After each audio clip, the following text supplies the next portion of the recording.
इधर वक्फ बोर्ड पर सीएम योगी ने बड़ा बयान दिया। उन्होंने कहा कि वक्फ निजी स्वार्थ का केंद्र बन गया है। क्या वक्फ ने मुस्लिमों के कल्याण का काम किया? हर अच्छे काम की आलोचना होती है, ये भी कहा सीएम योगी आदित्यनाथ ने। और ये भी कहा कि सुधार समय की मांग है, हर सुधार का विरोध होता ही है। हर अच्छे कार्य का विरोध होता है।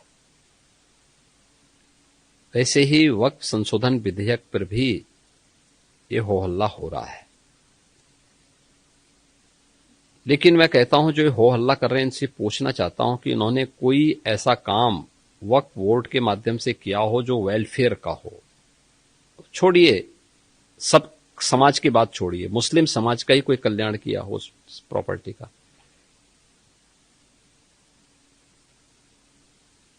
ये व्यक्तिगत स्वार्थ का एक अड्डे बने हुए हैं। चंद लोगों के लिए लूट खसोट के अड्डे बने हुए हैं। किसी भी सरकारी प्रॉपर्टी पर जबरन काबिज करने का एक माध्यम बना हुआ है। और रिफॉर्म इस समय की मांग है। हर रिफॉर्म का विरोध होता है, लेकिन देश काल और परिस्थिति के अनुसार हमें उस प्रकार के रिफॉर्म के लिए तैयार होना चाहिए।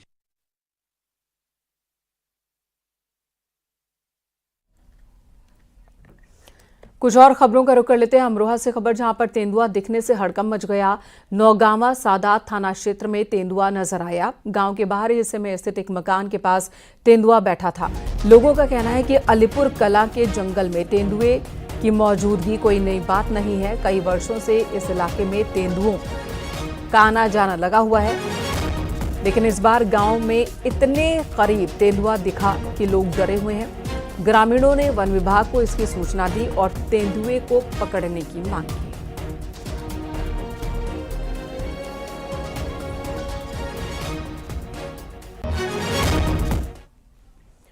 बरेली में प्रेम संबंध के चलते दो समुदायों के बीच जमकर मारपीट हुई है। दोनों तरफ से तकरीबन आधा दर्जन लोग जख्मी हुए।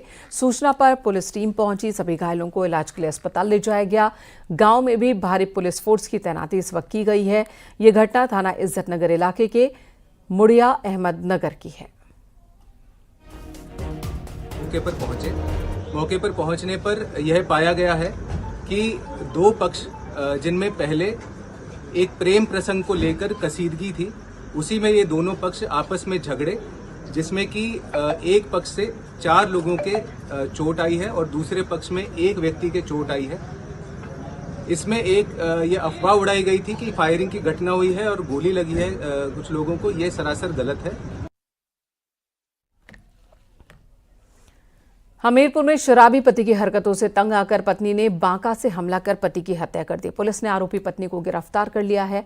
उसने अपना जुर्म कबूल भी किया है। पुलिस ने उसके खिलाफ मुकदमा दर्ज कर लिया है। बेटे ने थाने में पिता की हत्या किए जाने की जानकारी दी थी, जिसके बाद पुलिस घर पहुंची। घर के अंदर बेड पर शव था जो लहूलुहान था। उसकी पत्नी के चेहरे पर भी खून के छींटे थे। पुलिस ने महिला को गिरफ्तार किया। पूछताछ में उसने बताया कि उसका पति अक्सर उसे परेशान किया करता था, शराब के नशे में रहता था, मारपीट करता था। कल भी विवाद हुआ था और इसी विवाद के बीच उसने हमला किया और पति की मौत हो गई। तत्काल पुलिस के द्वारा मौके पर पहुंचा गया था। डॉग स्क्वाड फील्ड भी मौके पर मौजूद थी। शव को पोस्टमार्टम के लिए भेज दिया गया है। परिवारजनों के द्वारा तहरीर प्राप्त कर आगे की वैधानिक कार्रवाई की जा रही है। प्रथम दृष्टया ये घर में ही अपना पति पत्नी का आपसी विवाद प्रतीत हो रहा है। आगे की वैधानिक कार्रवाई इसमें जल्द की जाए। खबर गोंडा से, जहां पर कौड़िया थाना क्षेत्र में पुलिस ने एनकाउंटर में 25,000 के इनामी को गिरफ्तार किया। 3 दिन पहले शातिर ने अपने 3 साथियों संग लूट के मकसद से डीसीएम चालक को गोली मारी थी और फरार हो गया था। इस मामले में पुलिस ने पहले ही 3 अभियुक्तों को गिरफ्तार किया था, लेकिन मुख्य अभियुक्त भूपेंद्र उर्फ कप्तान सिंह फरार था, जिसे कल देर रात पुलिस ने घेराबंदी की और गिरफ्तार किया। इस पर 16 केसेस दर्ज हैं। संबंध में थाना कौड़िया पर सुसंगत धाराओं में अभियोग पंजीकृत कर अत्यंत गहनता से इसकी विवेचना कर इसकी तलाश की जा रही थी और उसकी गिरफ्तारी हेतु 25,000 रुपये का पुरस्कार घोषित किया गया था। इस बदमाश के कब्जे से एक अवैध तमंचा, जिंदा व खोखा कारतूस तथा एक मोटरसाइकिल पुलिस द्वारा बरामद की गई है। इसके ऊपर पूर्व में भी कई आपराधिक मुकदमे गंभीर धाराओं में मारपीट, हत्या के प्रयास आदि में करीब 16 मुकदमे पूर्व में भी दर्ज हैं। इस अपराधी के विरुद्ध थाना कौड़िया पुलिस द्वारा अग्रिम वैधानिक कार्रवाई की जा रही है।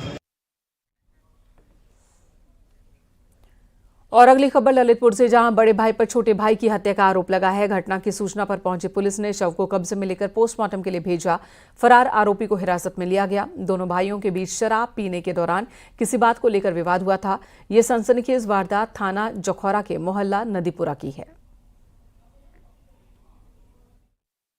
बड़े भाई पुरनोधी के द्वारा शराब के नशे में पत्थर से पटक कर हत्या कर दी।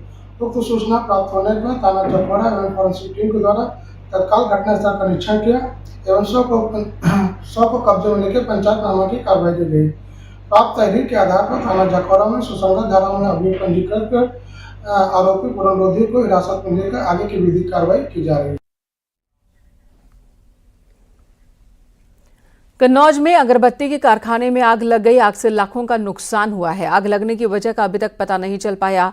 आग लगने की सूचना पर मौके पर पहुंची दमकल की टीम 1 घंटे के अंदर आग पर काबू पाया गया। सदर कोतवाली क्षेत्र के नगरकोट मंदिर के पास आग लगी।